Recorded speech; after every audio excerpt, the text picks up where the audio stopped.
aí essa semana houve essas manifestações em Cuba, que, sob o meu ponto de vista, estava demorando para acontecer por uma série de motivos, que eu vou colocar aqui.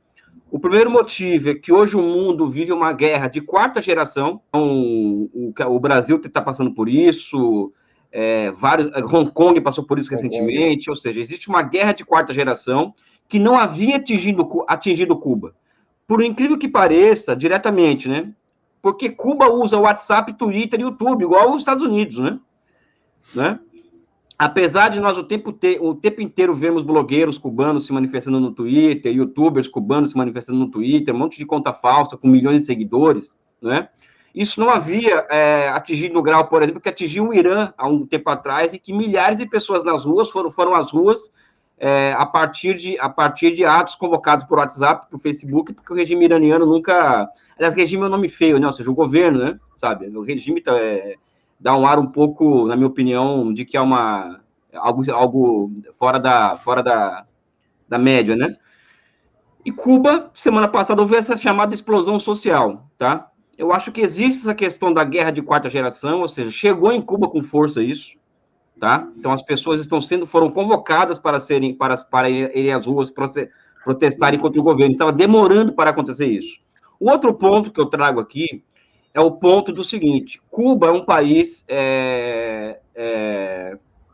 cuja economia todos aqui sabem. Para vocês terem uma ideia, Cuba ela exportou 1,2 bilhões de dólares em 2019 e importou 5,4 bilhões de dólares, ou seja, é um país que é deficitário na sua balança comercial, tá? E, além disso, Cuba passa por um bloqueio desde 1962, tá? Um bloqueio simplesmente terrível, que era um tanto quanto amainado, um tanto quanto minado pela existência da União Soviética, porque a União Soviética vivia no mundo fora do sistema capitalista, então ela podia vender açúcar acima do preço de mercado, vender petróleo abaixo de preço de mercado, né, internacional, então Cuba conseguia se virar dentro dos esquemas da divisão social do trabalho do Comecon. Com o final da União Soviética, acaba esse privilégio que, entre aspas, Cuba tinha como membro de uma comunidade de países socialistas. E o mais interessante é que acaba a União Soviética e o bloqueio a Cuba somente aumentou desde então. Houve um alívio com Obama, em certa medida, mas nos últimos 4 anos, 5 anos, quer dizer, o Donald Trump, ele tem a lei Helms-Burton de 96, que proíbe qualquer empresa de fazer negócio com Cuba, e qualquer empresa que fizer negócio com Cuba está sob júdice nos Estados Unidos. Qualquer navio, por exemplo, que atracar em Cuba, ele passa a ser automaticamente proibido de entrar nos Estados Unidos, né? Os hospitais cubanos, por exemplo, vira e mexe, eles têm problemas de suprimento de peças de reposição para máquinas de equipamentos médicos, eles não conseguem importação disso, né? E por aí vai. Só que nos últimos 5 anos, eles ultrapassaram o grau da Coreia Popular no ranking das sanções. São 250 pontos de pauta a mais nos já existentes pontos anteriores. Isso significa, por exemplo, que foi oficialmente expulsa do sistema de pagamento internacional. Se eu enviar $1 para Cuba, esse dólar é roubado pelos Estados Unidos, porque esse é o termo, e não vai chegar a Cuba, né? Então, essa discussão... Aí tem aqueles intelectuais do nosso campo político, inclusive, que quer agradar todo mundo, né? Então, não, existe problema do bloqueio, não sei o que e tal, mas tem um problema de democracia em Cuba. Pessoal, quem fala isso não sabe nem o que é o bloqueio cubano e nem o que é democracia. Porque, por exemplo, a democracia cubana, Cuba é um dos únicos países do mundo em que a dotação orçamentária do Estado é decidida pelas pessoas, a partir dos comitês de defesa de revolução, que são os comitês de bairro do país, né? Cuba é um dos únicos estados em que as pessoas têm uma participação direta na política, a ponto de elas decidirem o que vai ser empregado ou não, em que será empregado. Enquanto isso, a Colômbia, que é uma democracia, somente no ano passado assassinou 200 militantes de direitos humanos. O Brasil ela é uma democracia em que a polícia ela anda na rua apontando o fuzil para as pessoas, que somente no último ano 68% dos mortes por violência policial foi feita teve como vítimas jovens de 14 a 25 anos negros, ou seja, esse conceito de democracia é um pouco complicado, né? Não existe, ou seja, eu não acredito nesse conceito enquanto na forma como se apresenta. Mas os intelectuais que querem agradar ambos os espectros do mundo, vê as coisas dessa forma. Tem um bloqueio, mas tem uma questão democrática em Cuba sim e tal, e que precisa ser resolvida. Eu sou daqueles que acham que a questão democrática cubana é uma questão cubana, né? E não existe democracia desenvolvida, e isso explica os Estados Unidos, por exemplo, em ambientes geopolíticos complicados. É uma das lições que Hegel traz na polêmica que ele tem com Adam Smith sobre a revolta do Haiti, né?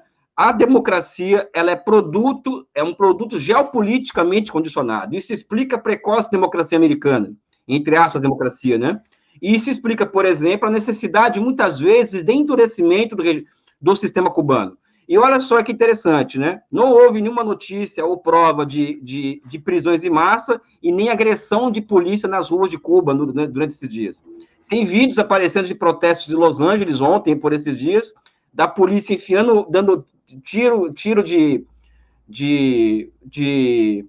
bala de borracha? Bala de borracha, queima-roupa em pessoas, nos Estados Unidos, né? E por aí vai. A questão da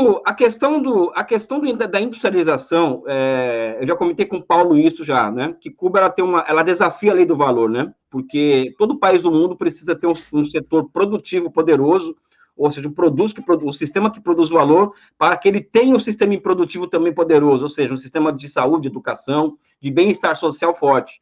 Cuba consegue ter um sistema de bem-estar social razoavelmente desenvolvido, apesar de não ter um sistema produtivo forte. Isso leva ao ponto de Cuba já produzir 2 vacinas, apesar do bloqueio, e nenhum país do mundo poder entregar para Cuba seringas, porque se entregar para Cuba seringas, esse país, essas empresas podem não ter acesso ao mercado americano.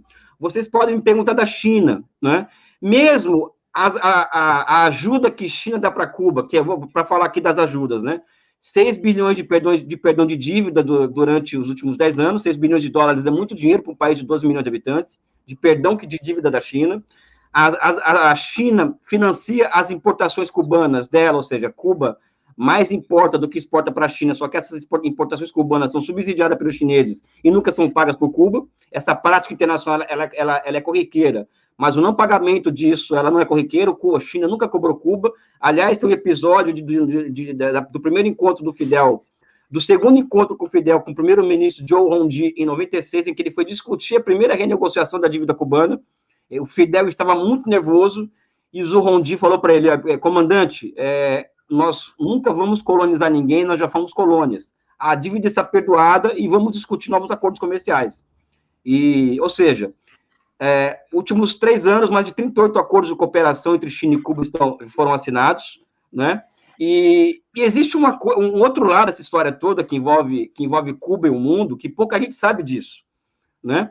Cuba, por ter essas especificidades, ou seja, a Rússia agora passou a exportar petróleo para Cuba, e as sanções sobre as empresas russas têm sido terríveis para as próprias empresas. E mesmo a China tem um poder muito limitado de aplacar os problemas cubanos, porque, por exemplo, o que os chineses poderiam fazer para aplacar a falta de dólares em Cuba?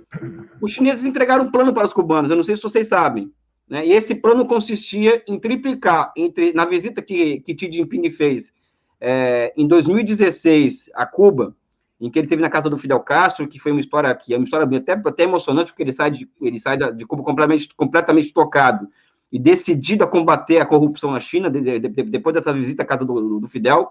Ele vem de um líder revolucionário plantando horta, tomate, mostrando para ele, tô aqui plantando uma horta no meu... Aquilo tocou muito Xi Jinping, né?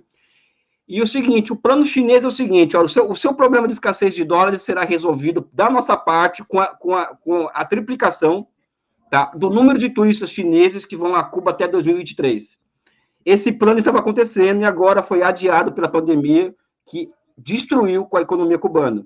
E tem um problema, aí é uma opinião particular, que Cuba fez uma reforma monetária que, para mim, foi um desastre da reforma monetária. Ela unificou as moedas em um momento pré-pandêmico, né? E essa unificação das moedas foi um fator que levou a uma escassez aguda de capital por parte dos cubanos, né? De divisas estrangeiras. Então, pessoal, o que fica aqui é o seguinte, não é uma defesa apaixonada da experiência cubana, é objetivo que, se não fosse o bloqueio, Cuba seria um país normal como qualquer outro, é objetivo. Cuba, apesar de toda a situação que ela se encontra, de dificuldades, é um país em que as pessoas vivem muito melhor, por exemplo, agora me mandaram ir para Cuba, né? Eu falei, por que você não vai para Haiti, né? Sabe? Ou seja, comparar Cuba com os seus vizinhos é uma bela base de comparação em todos os sentidos, né? E fica a questão aqui, né? Aí que é a figura de retórica diretamente. Os Estados Unidos é o país mais rico do mundo, ao mesmo tempo que tem o povo mais inculto do mundo, que é o povo americano. Cuba é um país muito pobre e que conseguiu criar o povo mais culto do mundo, que é o povo cubano, né? Eu acho que nós devemos sair das caixinhas politicamente corretas que nos levam a pensar sobre o que Cuba, sobre as opções de Cuba e sobre a Revolução Cubana, né? Inicialmente seriam essas as minhas impressões, né? Eu sei que ninguém precisa concordar comigo, mas é assim que eu vejo a situação cubana e também a situação coreana, a situação iraniana, que também passa por situações semelhantes. Noam Chomsky classifica a política americana para Cuba como sádica, para vocês terem uma ideia, né? É sadismo que eles fazem com Cuba. Pessoal, um beijo no coração de vocês.